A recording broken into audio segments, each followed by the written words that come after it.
بسم اللہ الرحمن الرحیم۔ السلام علیکم۔ کہانی پوائنٹ میں آپ لوگوں کو تہہ دل سے استقبال۔ میں جیسے ہی اپنے کام میں مگن ہوئی، اچانک میرے کانوں میں کسی نومولود بچے کی آواز سنائی دی۔ میں نے فوراً ادھر ادھر دیکھنا شروع کیا کہ یہ بچہ کس کا ہے۔ دوپہر کا وقت تھا۔ اس جھلساتی دھوپ میں کسی بھی انسان کا کھڑا ہونا یہاں مشکل تھا۔ مجھ پر میرے گھر کی ساری بکریوں کی ذمہ داری تھی۔ میں انہیں چارہ ڈالا کرتی تھی۔ آج مجھے کچھ دیر ہو گئی تھی، جس کی وجہ سے اس وقت مجھے چارہ کاٹنے آنا پڑا۔ ساس کے تانوں سے بچنے کے لیے میں جلدی جلدی ہاتھ چلانے لگی، مگر اس بچے کی آواز نے مجھے چونکا دیا تھا۔ میں فوراً اس آواز کی سمت بڑھنے لگی جہاں سے مجھے آواز سنائی دے رہی تھی۔ نہ جانے کس کا بچہ ہے اور اتنا زور زور سے رو رہا ہے۔ میں بانجھ تھی، مگر نہ جانے کیوں میرے اندر ممتا کوٹ کوٹ کر بھری ہوئی تھی۔ میں جیسے ہی کسی بچے کے رونے کی آواز سنتی تھی، میرا دل چھلنی ہو جاتا تھا اور فوراً میرے لبوں پر دعا آ جاتی تھی کہ کاش میرے یہاں بھی اولاد ہو جائے اور میں اپنے شوہر کا دل جیت سکوں۔ اٹھتے بیٹھتے میری ساس کے تانوں نے ویسے میرا جینا دوپہر کر رکھا تھا۔ 2 سال کے انتظار کے بعد بھی میں ابھی تک بے اولاد تھی۔ کہیں کوئی پیر دیکھتی تو اسے دعا کروانے لگ جاتی، اکثر فقیروں کو کھانا کھلاتی اور ان سے بھی ایک ہی التجا کرتی کہ بابا میرے لیے دعا کر دیں، میں صاحب اولاد ہو جاؤں۔ میرے پاس اتنے پیسے بھی نہیں ہوتے تھے کہ میں کوئی مہنگا علاج کروا سکوں۔ 1-2 بار شوہر کی منت سماجت کر کے ان کے ساتھ شہر گئی تھی، مگر اتنا مہنگا علاج سن کر مجھے واپس آنا پڑا۔ غربت کی چکی میں پستے ہوئے 2 وقت کی روٹی مل جاتی تھی، وہ بھی سارا دن کام کرنے کے بعد۔ اب جب میں نے اس بچے کی آواز سنی تو میرا دل پگھل گیا اور میں بھاگتی ہوئی اس درخت کے نیچے آئی جہاں پر بچہ سفید کپڑے میں لپٹا ہوا تھا۔ میں نے فوراً سے اسے اٹھایا اور اسے چپ کروانے کے لیے اپنے سینے کے ساتھ سہلانے لگی۔ بچہ نہایت خوبصورت تھا، میرے سینے سے لگاتے ساتھ ہی چپ ہو گیا۔ میں اسے غور سے دیکھنے لگی۔ وہ بڑی بڑی سیاہ آنکھوں سے مجھے یکٹک گھورنے لگا، جیسے وہ مجھے پہچاننے کی کوشش کر رہا ہو۔ اس کے رونے سے یوں محسوس ہو رہا تھا جیسے وہ کافی دیر سے بھوکا پیاسا رہا ہے۔ میں نے بچے کو سینے سے لگایا اور ایک ہاتھ میں گھاس کی گٹھری اٹھائی اور گھر کی طرف روانہ ہوئی۔ میرا نام فوزیہ ہے اور میرا تعلق ایک چھوٹے سے گاؤں سے ہے۔ میری شادی کو 2 سال ہو چکے ہیں، لیکن ابھی تک میں اولاد کی نعمت سے محروم ہوں۔ یہ محرومی میرے دل میں ایک گہرا خلا پیدا کر چکی، جو ہر گزرتے دن کے ساتھ بڑھتا ہی جا رہا تھا۔ میں اپنے سسرال میں رہتی ہوں، جہاں گاؤں کی زندگی کے روزمرہ کے کاموں میں مصروف رہتی ہوں۔ صبح سویرے اٹھ کر نہر پر کپڑے دھونے پڑتے تو وہاں کی ٹھنڈی ہوا اور پانی کا شور میرے دل کو کچھ دیر کے لیے سکون دیتا، لیکن جب میں واپس آتی تو وہی بے چینی مجھ پر پھر سے حاوی ہو جاتی۔ گاؤں کی عورتوں کے ساتھ مل کر گھاس کاٹتی، کھیتوں میں کام کرتی اور کبھی کبھار گاؤں کے بچوں کو کہانیاں بھی سنایا کرتی۔ بچوں کے ساتھ وقت گزارنا مجھے بہت اچھا لگتا تھا۔ ان کے چہرے پر ایک معصومیت چھائی ہوتی، وہ کبھی بھی کسی بات کا پلٹ کر تانا نہیں دیتے تھے، ہمیشہ اپنی معصومیت والی باتوں سے دل کو خوش کر دیتے۔ اسی لیے مجھے بچوں کے ساتھ رہنا زیادہ پسند ہوتا۔ میری زندگی کا ہر دن ایک جیسا ہی ہوتا، لیکن دل کے اندر ایک درد ہمیشہ موجود رہتا۔ جب بھی میں دوسرے بچوں کو دیکھتی ہوں، میرا دل ٹوٹ سا جاتا ہے، خاص کر کے جب میری جیٹھانی کے بچے کھیلتے ہیں اور ہنستے ہیں تو ان کی خوشیاں میرے دل کی گہرائیوں میں چھپے غم کو اور زیادہ اجاگر کر دیتی ہیں، اور کہیں نہ کہیں میرے دل میں پھر سے یہ چنگاری بھڑکنے لگتی ہے کہ کاش میرا بھی ایک بچہ ہوتا جو میرے اس سونے آنگن کو ہرا کر دیتا۔ میں بھی دن رات اس کی خدمت کرتی، اس کے مستقبل کے خواب دیکھتی۔ میری ساس کے تانے بھی میری زندگی کو مزید مشکل بنا دیتے۔ وہ ہمیشہ کہتی کہ میں ان کے بیٹے کو اولاد کی خوشی نہیں دے سکتی۔ ان کی باتیں میرے دل کو چیر کے رکھ دیتی ہیں اور میں خود کو بے بس محسوس کرتی ہوں۔ اوپر سے غربت کی مار جس نے ہماری زندگی کو اور بھی مشکل بنا دیا۔ گھر کے اخراجات پورے کرنے کے لیے ہم سب کو مل کر کام کرنا پڑتا اور کبھی کبھار کھانے کے لیے بھی پیسے کم پڑ جاتے۔ کبھی کبھار رات کے وقت جب سب سو جاتے، میں چپکے چپکے اپنے آنسو پونچھتی، خدا سے دعا کرتی کہ وہ مجھے بھی اولاد کی خوشی نصیب کرے۔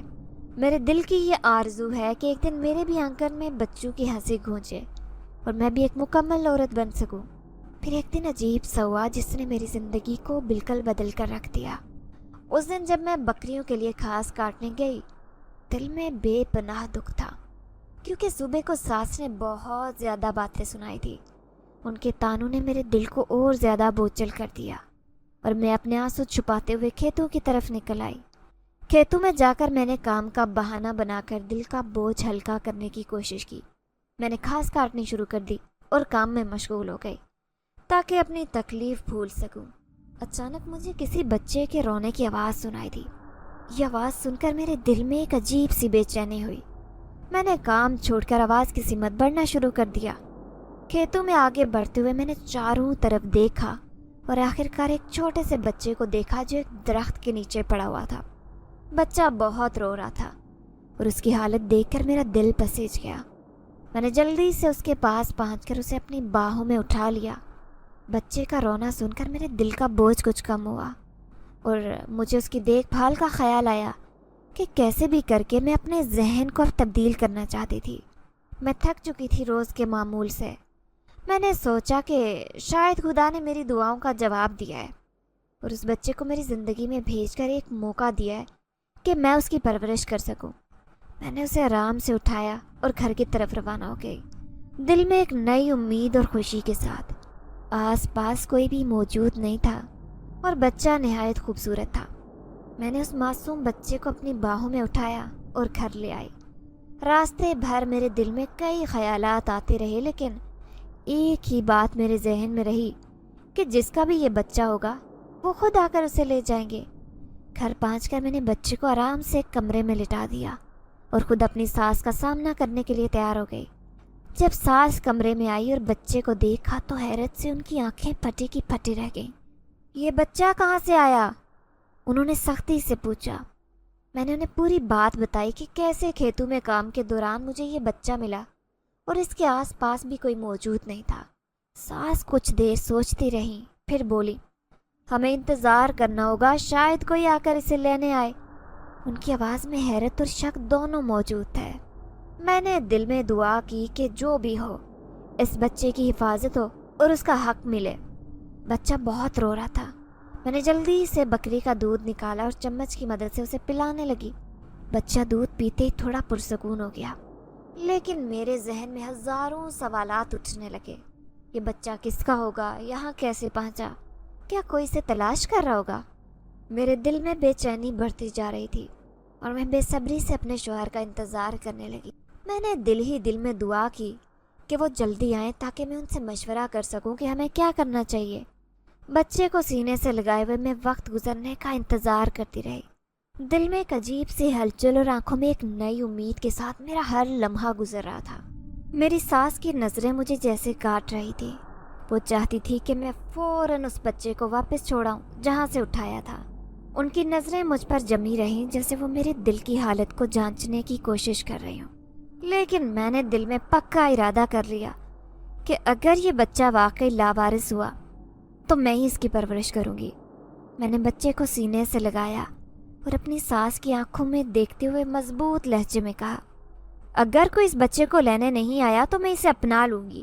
میرے الفاظ میں ایک عزم تھا اور شاید میری آنکھوں میں کچھ ایسا تھا جس نے ساس کو خاموش کروا دیا۔ ساس نے کچھ دیر تک کچھ بھی نہیں کہا، پھر انہوں نے سر جھٹکا اور کمرے سے باہر چلی گئی۔ ان کی خاموشی میں بہت کچھ چھپا تھا، لیکن میں جانتی تھی کہ یہ وقت میرے لیے آزمائش کا تھا۔ مجھے معلوم تھا کہ اس فیصلے پر قائم رہنے کے لیے مجھے اپنے شوہر کا ساتھ چاہیے، وہی میرے اس عزم کو پورا کرنے میں میری مدد کر سکتے تھے۔ میں نے دل میں دعا کی کہ وہ جلدی سے گھر آ جائیں تاکہ ہم مل کر بچے کے مستقبل کے بارے میں فیصلہ کر سکیں۔ شام کا وقت ہو چکا تھا اور میں بے چینی سے دروازے کی طرف دیکھ رہی تھی۔ بچے کی معصومیت اور اس کی ننھی مسکراہٹ نے میرے دل میں ایک نئی امید جگا دی تھی۔ مجھے یقین تھا کہ خدا نے اسے میری زندگی میں کسی خاص مقصد کے تحت بھیجا ہے۔ جیسے ہی میں اپنے شوہر کے قدموں کی آواز سنی، میں نے بچے کو پیار سے دیکھا اور دل میں فیصلہ کیا کہ کچھ بھی ہو جائے میں اس معصوم کی حفاظت کروں گی اور اسے اپنی زندگی کا حصہ بناؤں گی۔ دروازے پر قدموں کی آواز سن کر میں نے تیزی سے بچے کو سینے سے لگایا اور دروازے کی طرف بڑھی۔ جب میرے شوہر اندر آئے، میں نے ان کی طرف دیکھتے ہوئے کہا، مجھے آپ سے کچھ اہم بات کرنی ہے۔ ان کی آنکھوں میں سوال تھے اور میں جانتی تھی کہ ہمیں مل کر اس بچے کے بارے میں فیصلہ کرنا ہوگا۔ میرے شوہر کو اس بچے پر کوئی اعتراض نہیں تھا، لیکن ان کی پیشانی پر فکر کی لکیریں صاف نظر آ رہی تھی۔ وہ کہنے لگے، ہم غریب لوگ ہیں فوزیہ، کل کو کوئی مصیبت آئی تو کیسے سنبھالیں گے؟ ہمارے پاس تو اپنے اخراجات پورے کرنے کے لیے بھی مشکلات ہوتی ہیں۔ ان کے الفاظ نے میرے دل پر ایک بوجھ ڈال دیا، لیکن میں نے ہمت نہیں ہاری۔ میں نے بچے کو سینے سے لگاتے ہوئے کہا، مجھے معلوم ہے ہمارے حالات مشکل ہیں، لیکن شاید اس بچے کے آنے سے ہماری زندگی میں کچھ بہتری آ جائے۔ یہ ایک اللہ کی امانت ہے اور میں دل سے چاہتی ہوں کہ ہم اسے اپنا لیں۔ میرے شوہر کی آنکھوں میں ابھی بھی شکوک و شبہات تھے، لیکن ان کی محبت اور میری خواہش کے سامنے وہ خاموش رہے۔ میں نے ان کی طرف دیکھتے ہوئے کہا، ہم مل کر اسے سنبھالیں گے۔ اللہ نے ہمیں اس کی ذمہ داری دی ہے اور وہی ہماری مدد کرے گا۔ ہم اس معصوم کی پرورش کریں گے اور اسے ایک اچھا مستقبل دیں گے۔ میرے شوہر نے گہری سانس لیتے ہوئے میری بات سنی اور پھر دھیرے سے سر ہلا دیا۔ اگر تم یہی چاہتی ہو تو ہم اسے اپنا لیں گے، لیکن ہمیں بہت محنت کرنی ہوگی اور دعا کرنی ہوگی کہ اللہ ہماری مدد کرے۔ ان کے الفاظ سن کر میرے دل میں ایک نئی امید کی کرن پھوٹ پڑی۔ میں نے بچے کو پیار سے دیکھا اور دل ہی دل میں خدا کا شکر ادا کیا۔ میں نے سوچا کہ زندگی کی مشکلات کا سامنا ہم مل کر کریں گے اور اس معصوم کی پرورش ہماری زندگی کا ایک نیا مقصد بن جائے گی۔ اور یوں فیصلہ ہو گیا تھا کہ وہ نومولود بچہ ہمارے ہی گھر پل کر جوان ہوگا۔ میں بہت خوش تھی کیونکہ مجھے اولاد میسر آ گئی تھی۔ اللہ نے میری گود بھر دی تھی اور اسی لیے میں بہت خوش تھی۔ میں نے اس بچے کو اپنی گائے کا دودھ نکال کر پلایا اور پھر کچھ ہی دیر کے بعد وہ سو گیا۔ ایسی پرسکون اور گہری نیند کے رشک آنے لگے۔ میں نے اسے بستر پر لٹایا اور اس کے گرد تکیہ برابر کر کے باہر آ گئی۔ ایک ممتا کا احساس میرے دل میں جاگ رہا تھا۔ جلدی جلدی گھر کے کام سمیٹنے کے دوران بھی مجھے اسی کا خیال تھا۔ بار بار میں اسی کے بارے میں سوچ رہی تھی کہ ابھی اٹھا کہ نہیں، کہیں وہ اٹھ نہ جائے، اس کی نیند نہ خراب ہو جائے۔ میرے ذہن میں ایک ماں کی طرح فکر مندی چل رہی تھی، اور کچھ دیر کے بعد جب اسے دیکھنے کمرے میں آئی تو میں یہ دیکھ کر حیران رہ گئی کہ جہاں پر وہ بچہ لیٹا ہوا تھا اس کے ارد گرد روشنی کا ایک حالہ محسوس ہو رہا تھا۔ ایسا لگ رہا تھا جیسے نور ہی نور ہو۔ بے اختیار میں اسے دیکھتی چلی گئی۔ اس کے چہرے پر بھی نور پھیلا ہوا تھا اور ارد گرد کا حصہ اتنا نورانی محسوس ہو رہا تھا کہ میرا دل نہیں چاہ رہا تھا کہ اسے ہاتھ لگاؤں۔ مجھے ایسے لگ رہا تھا کہ جیسے میرے ہاتھ لگانے سے وہ میلا ہو جائے گا۔ میں یکٹک اسے دیکھتی جا رہی تھی۔ میرے دل کے جذبات عجیب سے ہو گئے تھے اور سارے دل میں ایک بے چینی پھیل گئی تھی۔ نہ جانے کیوں ایک لمحے کے لیے مجھے خوف محسوس ہوا، لیکن پھر میں نے خود پر قابو پا لیا۔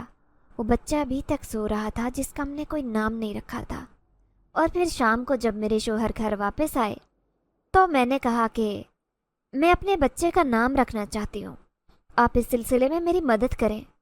اور پھر ہم دونوں کی باہمی مشاورت سے ہم نے اس کا نام احمد رکھا۔ میرے شوہر اس بچے کو گود میں اٹھا کر کھیلنے لگے اور کہنے لگے، ارے یہ تو بہت پیارا بچہ ہے، نہ روتا ہے نہ تنگ کرتا ہے۔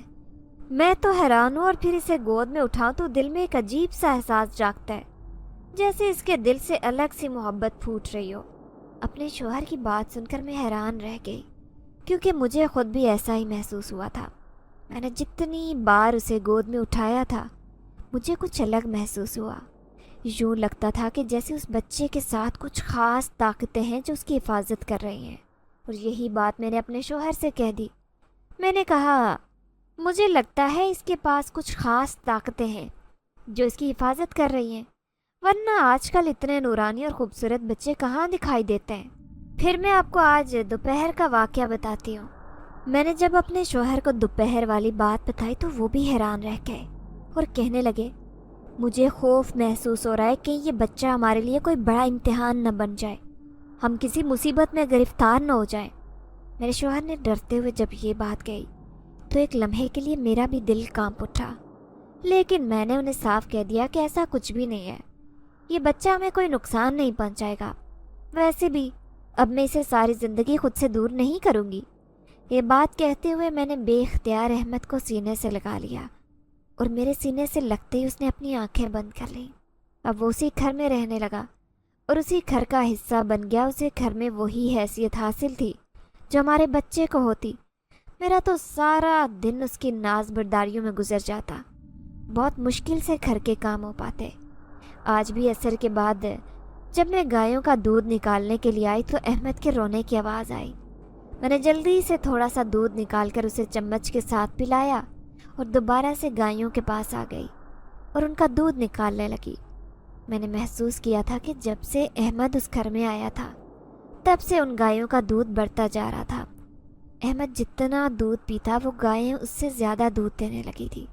احمد کو دودھ بہت پسند تھا اور وہ اچھی خاصی مقدار میں دودھ پینے لگا تھا، لیکن وہ گائیں اور بھی بہت زیادہ مقدار میں دودھ دینے لگی تھی.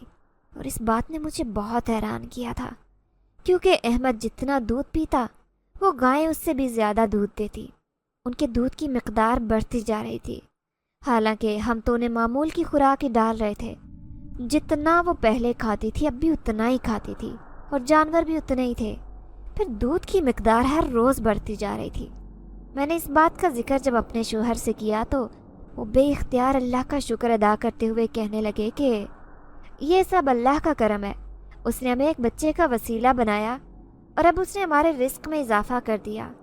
تم کیا سمجھتی ہو کہ اللہ نے ایسے ہی گایوں کا دودھ بڑھا دیا؟ نہیں، اللہ نے کہا ہے کہ میرے راستے میں اگر تم 1 گنا خرچ کرتے ہو تو میں تمہیں واپس 10 گنا دوں گا. اور دیکھ لو، ہمیں تو فوراً اس کا بدلہ مل رہا ہے. اس لیے تم احمد کے اوپر خرچ کرنے میں کبھی کنجوسی مت کرنا اور نہ ہی کسی بات کا وہم کرنا. جو چاہے جتنا چاہیے اس کے اوپر خرچ کرنا اور اس کا خیال رکھنا. مجھے اللہ کے گھر سے اس بات کی امید ہے کہ وہ ہمیں بہت نوازے گا. میرے شوہر نے اس عزم کا اظہار کیا تو بے اختیار میں احمد کو دیکھے گئی. احمد ایک ایسا بچہ تھا جس کے اندر معجزاتی طور پر کچھ ایسی طاقتیں تھیں، کچھ انجانی قوتیں جو محسوس تو ہوتی تھی لیکن دکھائی نہیں دیتی تھی. ابھی بھی مجھے ایسا محسوس ہوا جیسے احمد ہماری ساری باتیں بہت غور سے سن اور سمجھ رہا ہے. میں یکٹک اسے دیکھ رہی تھی کہ اس نے ایک دم سے اپنی آنکھیں گھما کر میری آنکھوں میں ڈال کر دیکھا. مجھے وہ آنکھیں ایک دم کسی بڑے کی آنکھیں معلوم ہو رہی تھی، جیسے کوئی سمجھدار انسان ہو. وہ آنکھ احمد کی ہرگز نہیں تھی. ان کا احساس کسی بڑے آدمی کے احساس جیسا تھا. احمد اس گھر میں رہ رہا تھا. اسے ہمارے پاس آئے ہوئے 1 مہینہ ہو گیا تھا اور اسے 1 مہینے میں گایوں کا دودھ بڑھ کر اچھی خاصی ڈبل مقدار ہو گئی تھی. اب میرے شوہر نے ایک فیصلہ کیا تھا. ان کا کہنا تھا کہ اگر اللہ نے دودھ بڑھا کر ڈبل کر دیا ہے تو ہمیں حقداروں کو اس کا حق دینا چاہیے. اس لیے روزانہ گاؤں کے ایک گھر میں مفت دودھ جاتا، ان سے کوئی پیسہ نہیں لیا جاتا اور اگلے دن کسی دوسرے گھر میں جاتا. یہ روٹین میرے شوہر نے بنائی تھی اور میں اس معاملے میں ان سے بہت خوش تھی کیونکہ وہ بھی کسی کا حق نہیں رکھتے تھے. یہی وجہ تھی کہ میری ان کے ساتھ اچھی گزر رہی تھی، ورنہ میری ساس کے رویے کی وجہ سے شاید ہم 4 دن بھی ساتھ نہ رہتے. میں نے محسوس کیا تھا کہ آہستہ آہستہ ہمارے گھر میں خوشحالی آتی جا رہی تھی اور کافی برکت پڑ چکی تھی. احمد ہمارے لیے بہت خوش قسمت ثابت ہوا. میرے دل میں ایک اطمینان بھرتا جا رہا تھا. لیکن ایک دن کچھ ایسا ہوا جس سے مجھے خوف کا احساس ہونے لگا اور میں ایک دم سے پھر سے بے چین اور خوف زدہ ہو گئی تھی. آج احمد کو جب نہلا کر میں کمرے میں لائی تو اس کی کمر کے اوپر مجھے ایک عجیب سا نشان محسوس ہوا. یہ نشان میں نے کبھی نہیں دیکھا تھا. آج پہلی بار اسے دیکھ رہی تھی. وہ ایک مہر کی طرح لگا ہوا تھا اور ایسا لگ رہا تھا جیسے اس کے اندر کچھ لکھا ہے. میں نے بہت کوشش کی لیکن مجھ سے پڑھا نہیں گیا، یا شاید وہ کسی اور زبان میں لکھا تھا. لیکن احمد کی کمر پر یہ نشان کیا کر رہا تھا؟ مجھے بے چینی لگ گئی اور جب شام کو میرے شوہر گھر آئے تو میں نے انہیں وہ نشان دکھاتے ہوئے اس کے بارے میں پوچھا تو وہ بھی دھنگ رہ گئے. انہیں بھی اس نشان کی کوئی خبر نہیں تھی. ان کا کہنا تھا کہ وہ اس کے بارے میں معلوم کریں گے پھر بتائیں گے. لیکن میں ایک عجیب سے معاملے میں پھنس چکی تھی.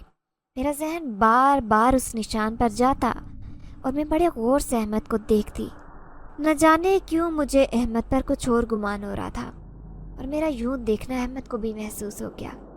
وہ بھی میرے دیکھنے پر جب پلٹ کر دیکھتا تو میری ریڑھ کی ہڈی میں سنسناہٹ دوڑ اٹھتی. اس کی آنکھوں میں ایک عجیب سرد تاثر تھا. لگتا ہی نہیں تھا کہ وہ کسی کمزور چھوٹے بچے کی آنکھیں ہیں. حیرت کی بات یہ تھی کہ اپنے گاؤں میں اس کے علاوہ ارد گرد کے جتنے بھی گاؤں تھے، ہم نے احمد کی گمشدگی کے بارے میں پتہ کیا تھا اور اس کے ماں باپ کو ڈھونڈنا چاہا تو کہیں سے بھی کوئی بھی احمد کا دعوے دار بن کر سامنے نہیں آیا تھا۔ بہت دیر ہم کوشش کرتے رہے تھے، لیکن کسی نے بھی آ کر اس بات کا دعویٰ نہیں کیا تھا کہ احمد ان کی اولاد ہے۔ اس بات نے میرا یقین پکا کر دیا تھا کہ احمد کو اللہ نے خاص میرے لیے بھیجا ہے اور اب یہ میری ہی ذمہ داری ہے۔ دن بدن احمد کی کمر پر موجود وہ مہر کا نشان پکا ہوتا جا رہا تھا۔ اب وہ پہلے سے کافی گہرا ہو گیا۔ میں جتنا اسے صاف کرنے کی کوشش کرتی یا اسے دھونے کی کوشش کرتی، وہ اتنا ہی زیادہ گہرا ہوتا جا رہا تھا۔ مجھے نہیں معلوم تھا کہ وہ نشان کس بات کا ہے، کس چیز کا ہے۔ یہی بات احمد کے ساتھ کھیلتے ہوئے باتوں باتوں میں نے اس سے کہا، احمد، آپ کی کمر پر نشان ہے۔ میں نہیں جانتی کہ کہاں سے آیا، لیکن اگر یہ ماما کی غلطی ہے تو انہیں معاف کر دینا۔ میں نے پیار سے احمد کے ساتھ باتیں کرنے والے انداز میں جب احمد سے یہ کہا، آگے سے احمد کی بات سن کر میں دنگ رہ گئی۔ مجھے تو یقین نہیں آ رہا تھا کہ ایک چھوٹا سا 2-3 ماہ کا بچہ اس طرح بول سکتا ہے۔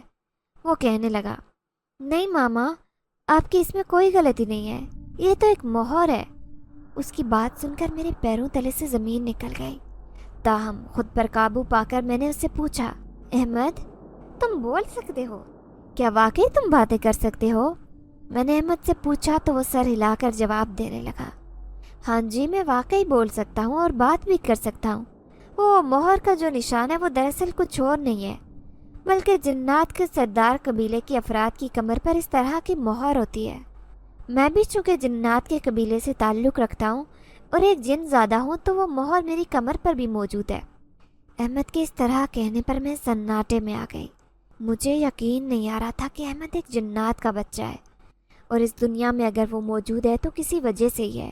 اور یہی بات میں نے اس سے پوچھی تو وہ کہنے لگا، میں یہاں پر صرف آپ کے لیے آیا ہوں۔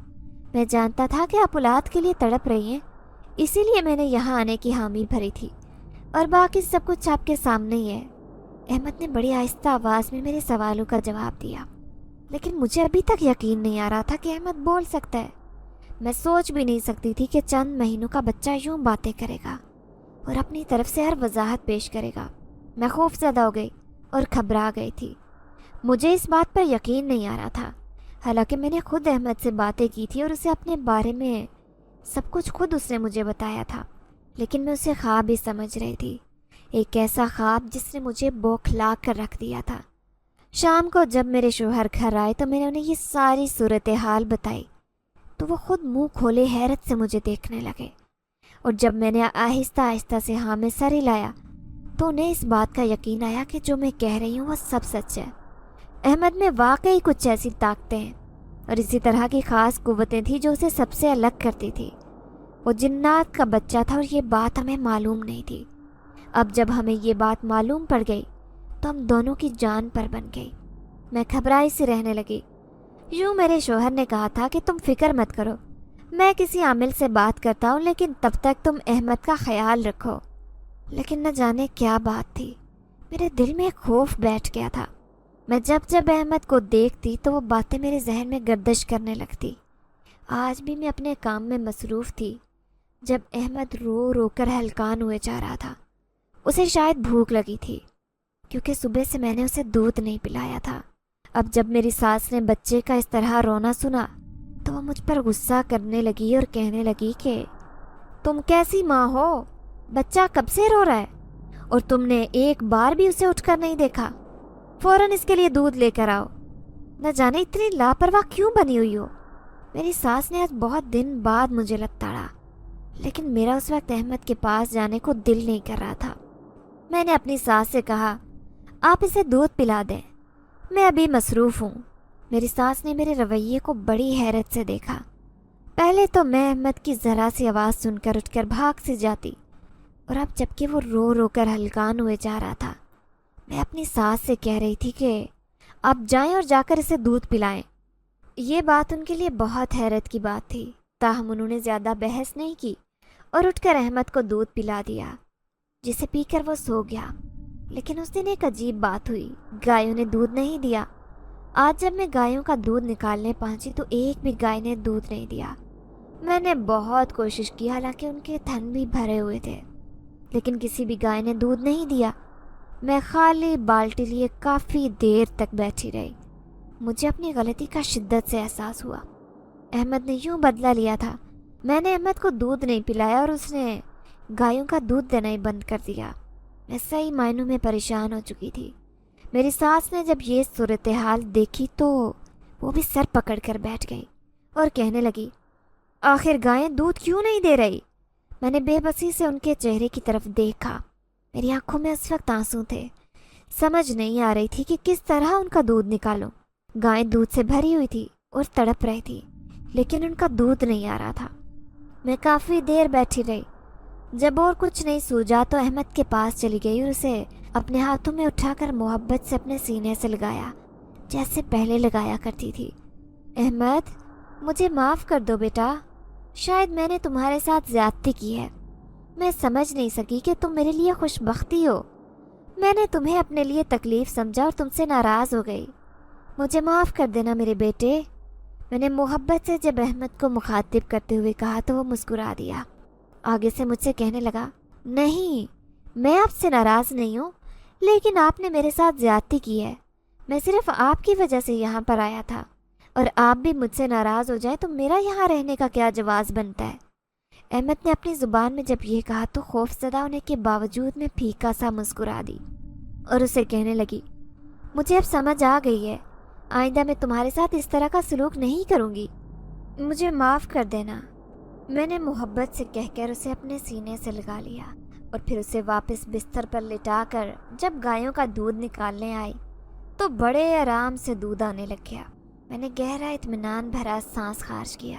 میری ساس نے جب آ کر دیکھا تو وہ بھی حیران رہ گئی اور کہنے لگی، ارے ابھی تو گایوں کا دودھ نہیں آ رہا تھا اور اب اچانک اتنا دودھ آنے لگ گیا۔ میری ساس کی بھی حیرت کی کوئی انتہا نہیں تھی۔ یوں تو انہیں ابھی تک احمد کے بارے میں نہیں پتا تھا کہ وہ کون ہے، اس کی حقیقت کیا ہے، اور میں نہیں چاہتی تھی کہ انہیں پتا ہو، کیونکہ اس طرح وہ خوف زدہ ہو کر اسے گھر سے باہر بھی نکال سکتی یا پھر کہیں بھیجنے کا بھی کہہ سکتی تھی۔ میں اب سمجھ چکی تھی کہ احمد ہمارے گھر کے لیے ایک لازم و ملزوم حیثیت اختیار کر چکا ہے۔ جب تک وہ خود یہاں سے نہ جائے وہ نہیں جا سکتا، اور مجھے اس کے ساتھ پہلے کی طرح ایک ماں بن کر ہی رہنا ہوگا۔ اسی لیے میں نے اپنے رویے میں کوئی تبدیلی نہیں آنے دی۔ احمد اب 2 سال کا ہو رہا تھا، اس کی طاقتیں کھل کر سامنے آ رہی تھی۔ وہ ایک بہت ہی خوبصورت اور پیارا بچہ تھا اور اپنی عمر سے بڑا لگتا۔ جو کوئی بھی اسے دیکھتا حیران رہ جاتا اور اسے پیار کیے بنا نہیں رہتا۔ میں خود بھی احمد کی نظر اتارتی رہتی، کیونکہ میری ساس کی تحقیق تھی کہ بچے کو اس طرح نظر لگ جاتی ہے، آتے جاتے اس کی نظر اتارتی رہا کرو۔ میں بھی جانتی تھی کہ احمد جتنا پیارا بچہ ہے اس کو واقعی جلد کسی کی نظر لگ سکتی ہے۔ ہمارے گھر میں کافی خوشحالی آ چکی تھی، مویشیوں کی تعداد میں بھی اضافہ ہو گیا اور اس کے علاوہ ہماری زمینوں میں بھی کافی اضافہ ہوا تھا۔ میرے شوہر کا ہاتھ بھی کھل گیا تھا، اب انہوں نے گھر بھی پکا کروا دیا۔ ہمارا گھر بہت ماڈرن اور جدید لک دینے لگا۔ یہی وجہ تھی کہ ہر کوئی ہماری قسمت پر رش کرتا۔ خود میری ساس کا رویہ بھی تبدیل ہو گیا تھا۔ وہ مجھے پلٹ کر تانے نہیں دیتی تھی، بلکہ ہمیشہ میری تعریف کرتی اور اکثر میرے پاس آ جاتی، ادھر ادھر کی باتیں کرتی۔ ان کا بھی یہی ماننا تھا کہ احمد کے آنے کے بعد ہماری قسمت کی کایا پلٹی، اور اس میں کوئی شک بھی نہیں تھا۔ میرے پاس سب کچھ تھا، ہر چیز کی فراوانی تھی، لیکن ابھی بھی مجھے کہیں نہ کہیں اس بات کی کمی کا احساس ہوتا کہ اگر میری اپنی اولاد بھی ہو جائے تو کیا ہو۔ یوں تو احمد بھی اب بڑا ہو چکا تھا، سمجھدار تھا، اسی لیے کبھی یہ کمی دل میں سر اٹھاتی تو میں بے اختیار اللہ سے شکوہ کرتی، لیکن پھر جب مجھے اس کی نعمتوں کا خیال آتا تو میں اللہ سے معافی مانگ لیتی۔ اور ان دنوں میں جیسے ایک معجزہ بھی ہو گیا تھا۔ احمد جب 2.5 سال کا ہونے والا تھا تو مجھے پتہ چلا کہ میں ماں بننے والی ہوں۔ شادی کے تقریباً 5 برس کے بعد یہ معجزہ ہونا میرے لیے بہت بڑی بات تھی۔ میں تو رو رو کر ہلکان ہو جا رہی تھی۔ میری ساس اور شوہر بہت خوش تھے، وہ خود بھی اس معجزے پر اللہ کا شکر ادا کرتے نہیں تھک رہے تھے۔ میرے لیے یہ وقت بہت نازک تھا۔ میں نے احمد کا خیال پہلے سے بھی زیادہ رکھنا شروع کر دیا، کیونکہ میں نہیں چاہتی تھی کہ اس کے خیال میں کوئی کمی آئے۔ میں اسے پہلے سے بھی زیادہ محبت دینا چاہتی تھی۔ یہ سب اسی کی بدولت ہی تو ممکن ہوا تھا۔ اسی لیے میں نے احمد کا پہلے سے زیادہ خیال رکھنا شروع کر دیا۔ میرے یہ دن بڑی تیزی سے گزرتے جا رہے تھے، ایک ایک لمحہ مجھے اپنے بچے کے قریب لے کر جا رہا تھا۔ احمد بھی اس خبر سے بہت خوش تھا۔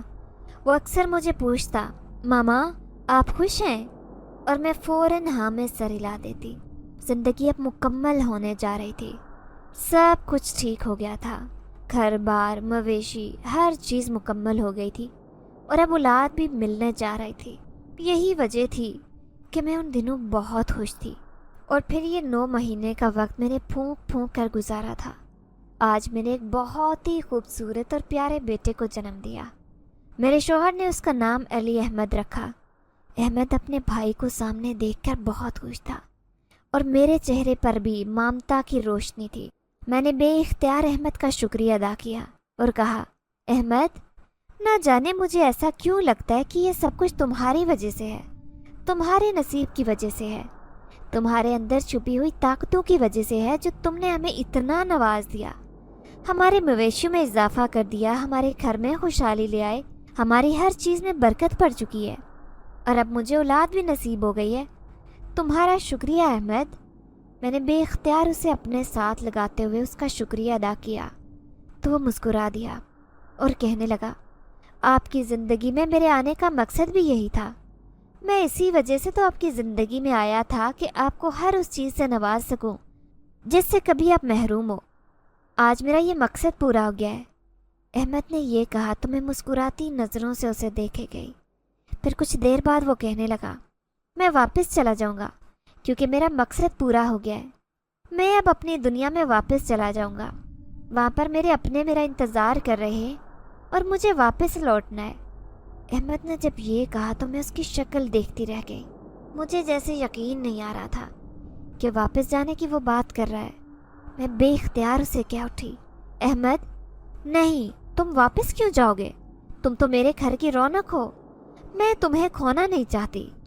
میں نے محبت سے احمد کو اپنے ساتھ لگاتے ہوئے کہا۔ میری آنکھوں میں آنسو بہنے لگے تھے۔ احمد میری پہلی اولاد تھا۔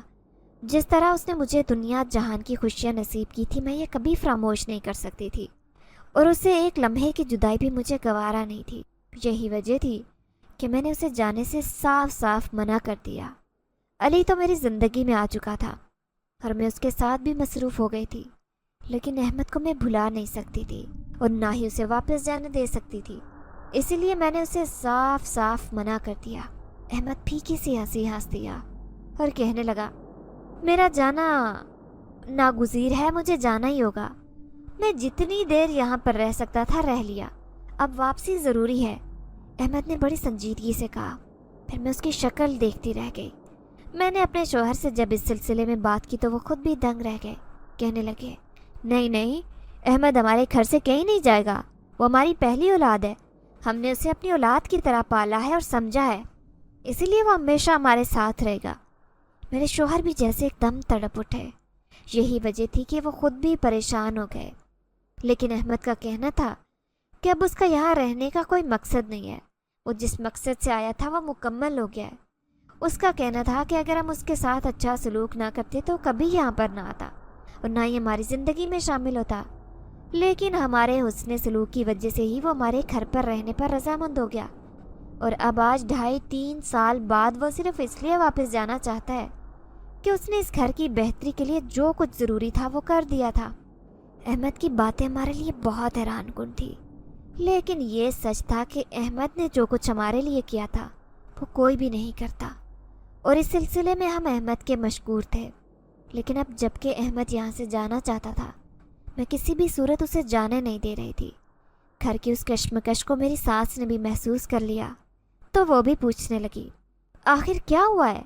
یہ احمد کہاں جانے کی ضد کر رہا ہے، اور اتنا سا بچہ اکیلا کہاں جائے گا؟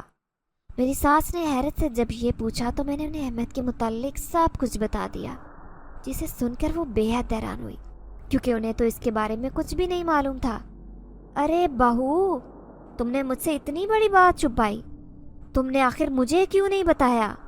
میں نے اپنی ساس سے کہا کہ میرے شوہر نے اس بات سے منع کر دیا تھا، وہ نہیں چاہتے تھے کہ آپ خوفزدہ ہوں اور اس بات کو بنیاد بنا کر احمد کو اس گھر سے نکال دیں۔ یہی وجہ تھی کہ ہم نے آپ کو کچھ نہیں بتایا۔ میری ساس یہ سن کر خاموش ہو گئی، تاہم وہ کہنے لگی، اگر احمد واپس جانا چاہتا ہے تو اسے جانے دیا جائے، کیونکہ یہی اس کے لیے اور ہمارے لیے بہتر ہے۔ میری ساس کے اس فیصلے پر میں نے حیرت سے ان کی طرف دیکھا اور کہا، اماں، آپ اچھی طرح جانتی ہیں کہ احمد میرے لیے کیا حیثیت رکھتا ہے۔ میں ابھی اس طرح اسے یہاں سے نہیں جانے دے سکتی۔ میں کیسے اس کے بغیر رہوں گی؟ میں نے روتے ہوئے اپنی ساس سے کہا تو وہ کہنے لگی، بیٹا، اب تمہیں اس بات کا خیال رکھنا ہوگا، تمہیں اپنے آپ کو خود سنبھالنا ہوگا، کیونکہ تمہاری اپنی بھی اب ایک اولاد ہے، اور شاید احمد اسی وجہ سے واپس جا رہا ہے کہ اس نے تمہیں ہر چیز سے نواز دیا ہے، اس نے تمہاری زندگی کو بدل دیا ہے، اب اس کا جانا ہی بہتر ہے۔ میری ساس نے بڑی سمجھداری سے کہا تو میں انہیں دیکھتی رہ گئی۔ جب وہ بھی رضامند تھی اور احمد بھی واپس جانا چاہتا تھا، پھر میرا اسے روکنا کوئی معنی نہیں رکھتا تھا۔ میں نے بڑے دکھی دل سے اسے جانے کی اجازت دی، اور یوں احمد ہماری زندگی سے چلا گیا۔ جس دن وہ واپس گیا تھا اس دن میرا رو رو کر برا حال تھا۔ خود احمد بھی اپنے اوپر ضبط کر کے برداشت کر رہا تھا، اس کا اپنا بھی تکلیف کے مارے برا حال تھا، لیکن مجھ سے تو یہ سب کچھ برداشت نہیں ہو رہا تھا۔ احمد اس گھر سے جائے یہ میں نے کبھی نہیں سوچا تھا، لیکن اب وہ جا رہا تھا اور یہ بات مجھے بہت تکلیف دے رہی تھی۔ احمد کے جانے کے بعد کتنے ہی دن میں بہت اداس رہی۔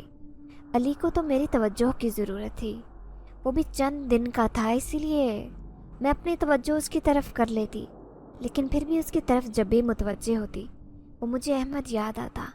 اس کی باتیں، اس کی حرکتیں، اس کی شرارت، مسکراہٹ، سب کچھ مجھے یاد آتا تو میں رونے لگتی۔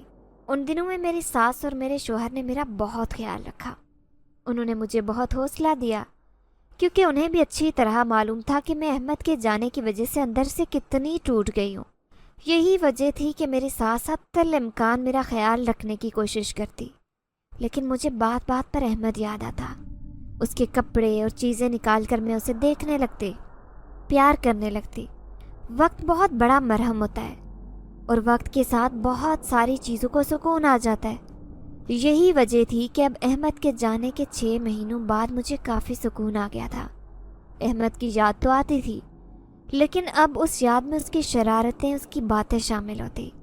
میں اسے یاد کر کے روتی نہیں تھی، کیونکہ مجھے معلوم تھا کہ وہ جہاں بھی ہوگا اچھی حالت میں ہوگا اور خوش ہوگا۔ علی کی شرارتیں مجھے اپنی طرف متوجہ کیے رکھتی، اور جس طرح احمد کرتا تھا علی بھی ویسی ہی حرکتیں کرتا، اور میں نے محسوس کیا تھا کہ احمد کی بہت ساری چیزیں علی میں آ گئی تھی۔ احمد کی طرح علی بھی کچھ ایسی غیر معمولی چیزوں کا مالک تھا جو عام بچے نہیں ہوتے۔ علی نے دانت بہت جلدی نکالے اور 6 ماہ کی عمر میں چلنے لگ گیا تھا۔ علی کے اندر سمجھداری تھی، وہ غور سے دیکھ کر چیزوں کا مشاہدہ کرنے لگتا، وہ اس طرح دیکھتا جیسے کوئی بڑا آدمی دیکھتا ہے۔ مجھے اکثر اس پر احمد کا ایک گمان ہوتا، لیکن نہیں، یہ علی تھا۔ لیکن علی کے اندر احمد کی عادات کا آ جانا اور اس کی طاقتوں کا ہونا ایک حیرت انگیز بات تھی۔ تاہم میں خوش تھی کہ کسی نہ کسی طرح سے احمد یہاں پر موجود ہے، اور اب جب علی 1 سال کا ہو گیا، آج گھر میں اس کی سالگرہ کی تقریب تھی کہ سالگرہ کی تقریب میں مجھے دنیا کا سب سے قیمتی تحفہ ملا۔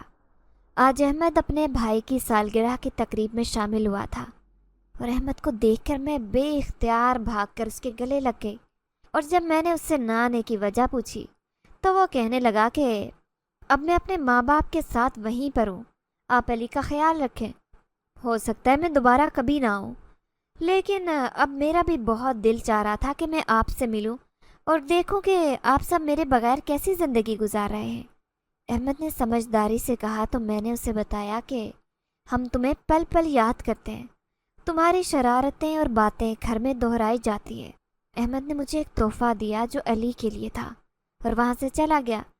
اس کے جانے کے بعد جب میں نے وہ تحفہ کھول کر دیکھا تو وہ ایک قیمتی پتھر تھا جس میں سے 7 روشنیاں نکل رہی تھی۔